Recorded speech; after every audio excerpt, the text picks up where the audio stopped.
Okay, I think we're all set up. Good day, everybody, and welcome to day 2 of this amazing event. I have to apologize. So while I was looking through the schedule on the website, it did say that I was slated to be like the first talk, or my session was slated to be the first session for day 2. But if any changes have been made, then yes, good day and welcome to this session. But if no change has been made, then yes, welcome to day 2 of this amazing event. My name is Dominion Ero, and I would like to give a big shout out to the organizers. This is such a wonderful initiative, and I am really proud to be giving this talk. I think it is really wonderful to have times like this, especially for developers in the Global South. All right, so like I said, my name is Dominion Ero, and I am a co-founder of Arutu. Arutu is a video gaming initiative whereby we seek to improve the African video gaming experience. We believe that there is a dichotomy between how people in regions like North America and Europe play and experience games, and how people within the African ecosystem play and experience games. And we want to actively contribute to changing that. We want to change that system, and that is what Arutu exists to do. But for this particular session, this session is titled Ready, Set, Africa. And my hope is that after listening to me, you are going to want to turn your eyes and your understanding and possibly your investment into what is currently the African ecosystem. 2 disclaimers before I actually start. The first disclaimer is I don't have any slides, so it's just me talking. But the second disclaimer is I did have to turn off my fan to give this talk, and my air conditioning is jacked up. So I am getting a bit sweaty. So between sessions, I will just take these things I would call sweat breaks, where I'll just stop and pick up from there. So yeah, sweat break.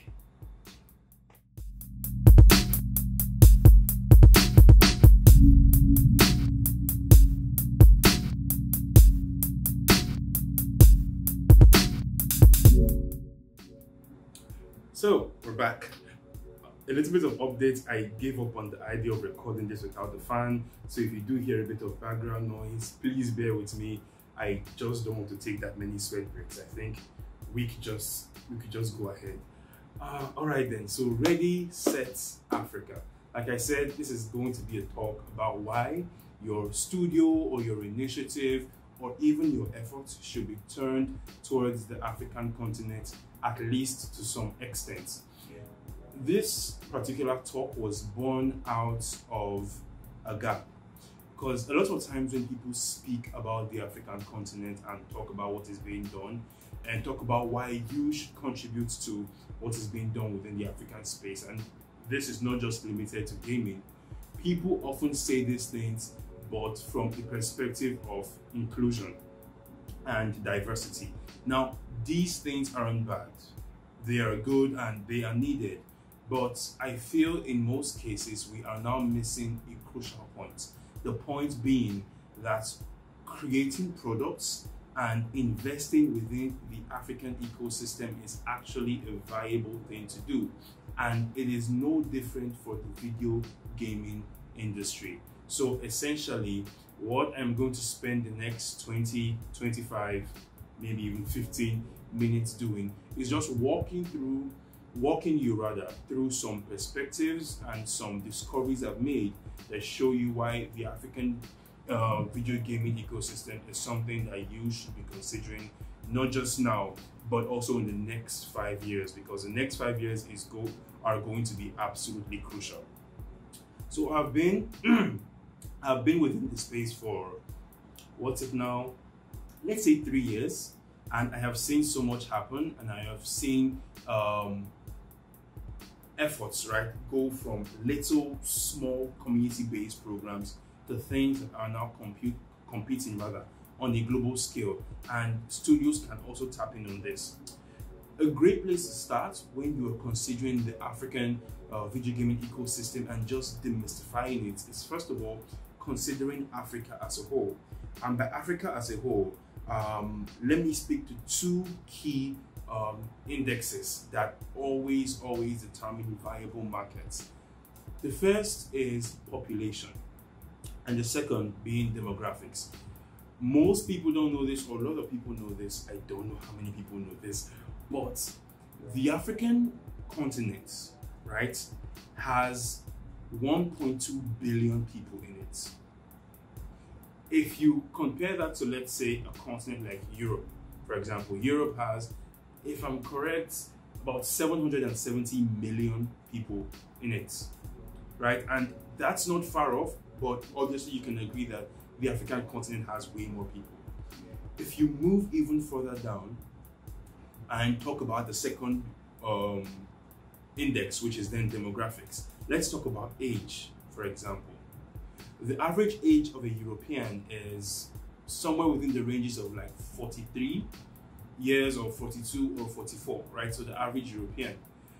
The average African is 19 years of age. 19. That is how crazy things get. So what this means is Africa is literally an island, literally just this island filled with ridiculously young people, very young people. And yes, gamers are across all ages. I mean, we develop games and everyone plays, but you have to agree to the fact that people on the younger side do have a higher tendency to be attracted to games and to play games for, you know, longer periods than older people do.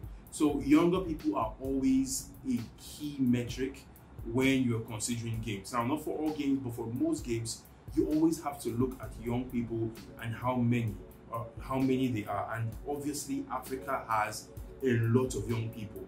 That shows you that when it comes to a viable market by population and age maybe alone or exclusively, Africa is someone you should look at. You know, Africa is the youngest continent in the world. I mean, given the two things I told you, that is very obvious. But even further than that, 19 out of the 20 youngest countries in the world are in Africa. So it means if you took the 20 youngest countries in the world, 95% of them are actually based in Africa. They are African countries. I mean, that is just staggering when you want to consider building something for young people, you know. So what most people then tell me, or people who know this, is, okay, fine, done. We know that there are young people in Africa. We know that there are a lot of people. So let's break again. We know that there are a lot of young people in Africa. But you see, the thing is, we aren't sure about how we can connect to them. You know, the internet isn't great over there, and we are not sure these things work out. And to a large extent, I agree. I agree that the internet isn't its best, and most of my co-workers can complain about this. But one thing you have to recognize is that the amount of investment currently being put into telecommunications is rising by the day. New networks are coming up. They are making accessibility even much greater than what it is right now.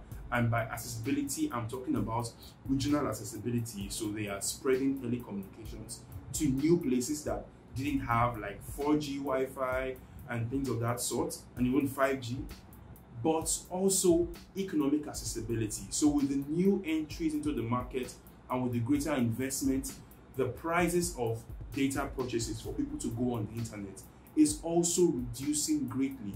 So that means you are having people with the ability to purchase data more than ever before and actually get on the internet. This is why in the past 5 years, you've seen a massive rise in things like Nigerian music, for example, or South African music, or a particular genre known as Amapiano. The reason this happens is because you now have more people from these African countries and states with the ability to go online and, you know, just share this great content. And suddenly you have people, African artists with massive followings, you know, even much more than certain artists in other countries, like more developed countries or regions, for example, which then gives them some bragging rights. And that bragging rights then translates to popularity of their sound. We can take this same logic and we can impute it into the gaming sphere, right? With a higher increase in the ability to access data, what you are going to see is young Africans promoting the works of others, or promoting the works and games that are being played within their ecosystem that they love and they like, which could be yours. And then suddenly that translates to a global outburst of popularity, because by the time publishers or by the time review boards look at the numbers and how many people play games, they don't care whether those numbers are from Asia or those numbers are from North America or are from Africa.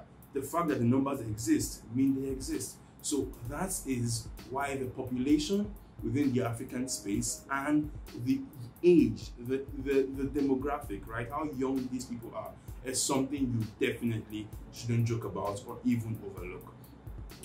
But let's go further down the line. So a lot of young people just getting on the internet. But then the final worry is, you see, we don't just develop games because they are fun, although we do to an extent, but we also want to make money.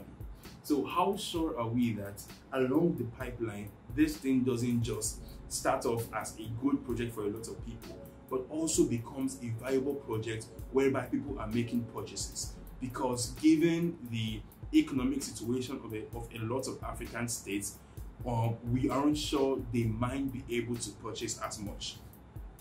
There are two responses I have to this, and two things you should take note of. First off, the economic situation of a lot of these African states is rapidly changing.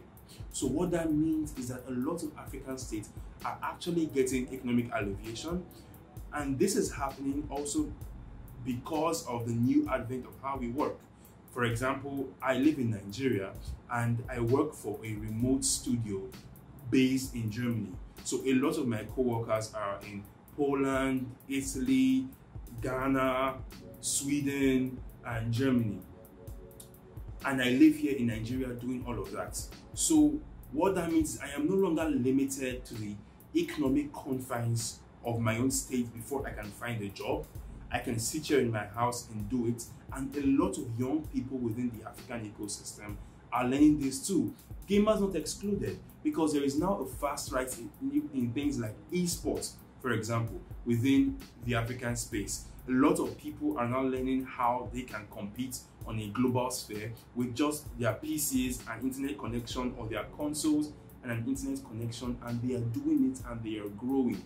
So that therefore means that the economic situation that we perceive to be a limitation might actually, or is actually, dying, and dying fast by the day, as a lot of the Africans who can actually access the internet are not just accessing it, but making money off of it and gaining the ability to make purchases within games and for products that they actually do love. So we are slowly and consistently saying bye-bye to things like piracy or unwanted soft copies of games, and actually getting and purchasing these things.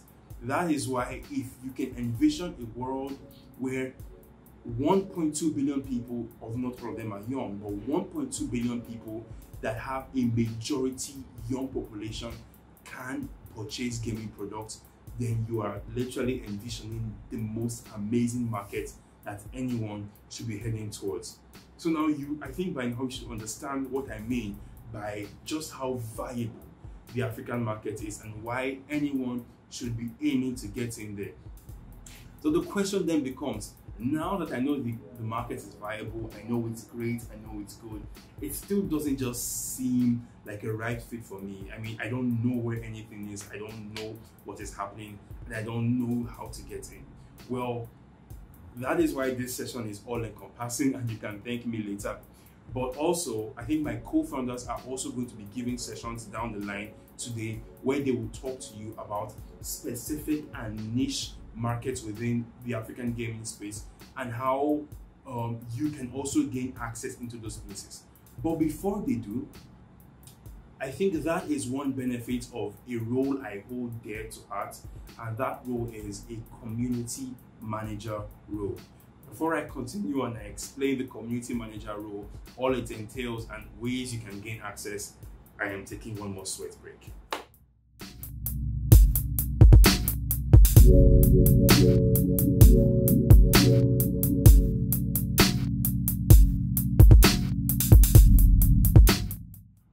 Okay, we're back. I'm sorry for the sweat breaks, but you know, I have to try. All right then, so we were talking about how you can gain access into the markets and how it currently is. I should mention something before I talk about gaining access, because it might seem risky. It is probably a dicey decision for a company to decide to go into a market by this time and put in this effort and putting this amount of money and resources into accessing or placing their product in the ecosystem. But one thing you shouldn't joke with too is something called the early movers advantage. You see, a lot of companies are great companies today, not just because they had an idea, but because they were willing to see what others weren't seeing and actually started it. The same thing can happen for your product or your game or whatever it is when you turn your eyes towards the African market and at this crucial point when it's exploding. So the possibility and the potential that comes from being an early mover should therefore outweigh the risk. So now, how you can actually move it. First things first, get a community manager. And by a community manager, we mean somebody that understands the system, somebody that has existed within the African gaming space and knows where things are happening. New things are sprouting every day, but somebody who understands what is currently happening is probably your best bet into securing the most viable and the best partnerships within the current environment and all that is happening. You need a community manager who is able to understand what is happening and get you those right decisions made at the right time. Right? A great community manager with a great partner can let you know what regions to target before moving into the next region, right? A great community manager can tell you, you know what, I think you should focus on Southern Africa and Western Africa, or I think you should focus on Northern Africa and Eastern Africa, or even Central Africa. These are different regions with different ways you can engage them, right? But a good community manager is definitely going to give you that access that you need. So before you just move in and spend millions or billions or hundreds of thousands of dollars on publicity and campaigns and marketing and all these things, having somebody that understands the system is very, very viable. Also, learn to work with something I call the nodes theory, N-O-D-E-S, so nodes. I personally believe that currently within the African gaming ecosystem, there are pockets of activities. I always say the African gaming ecosystem is active but isolated. So there are a lot of things happening, but these things that are happening are in regions, right? And if you aren't able to access these communities and these little gatherings, you might be missing out on your biggest customers. So work with nodes rather than just spraying and going for broke and finding whoever is willing to listen. Learn to spend your time moving in and trying to acquire these communities and getting them on your side. Because when these little communities in different countries and different states are able to believe in your project and believe in your product and buy into it, you are definitely going to be hitting your optimal market before you even go towards anybody else. But to do something like this, you're going to have to be willing to go off the grid. That is, don't just focus on the digital aspects of user acquisition, but also focus on the physical aspect of user acquisition. That is to say, becoming a presence at events, physical events, for example, community meetings, being a face that people consider tangible, so they can see your product or your company's presence at things they consider dear to them, being the physical events. Be willing to go off the grid and access things like school campuses, universities and secondary schools, or high schools. Well, that's what some people call it. So universities, colleges and high schools, where you can be physical with what you are doing and not just hope they see you online by the time they pick up their phone. Once again, this channels back to the entire need for a community manager, because community managers are obviously going to give you the ability or give you the insight needed to access these places. So being able to go off the grid is definitely something that you should look towards if you want to access the potential that exists within the African gaming ecosystem. And with that being said, that wraps up my talk. I hope you enjoyed it. I hope it was insightful. There's so much more I could be saying, but I just have to limit it to this particular time. Just remember that you should be ready to make changes. You should be ready to spend time doing research, but we should also be ready to collaborate, because the African gaming ecosystem, I think that's a phrase I've said a lot, like African gaming ecosystem. The African gaming ecosystem would not yield to you if you aren't willing to learn, connect, and collaborate with others who are also doing amazing work. So everybody, thank you so much for listening to this. I am really glad to be giving this talk, and I hope you've learned something. Feel free to reach out to me. I do believe I will be online by the time this is being aired to answer any questions that anybody has, or even just connect. I think I would be more than willing to do that. So once more, thank you very much, and enjoy the rest of these wonderful events. Peace.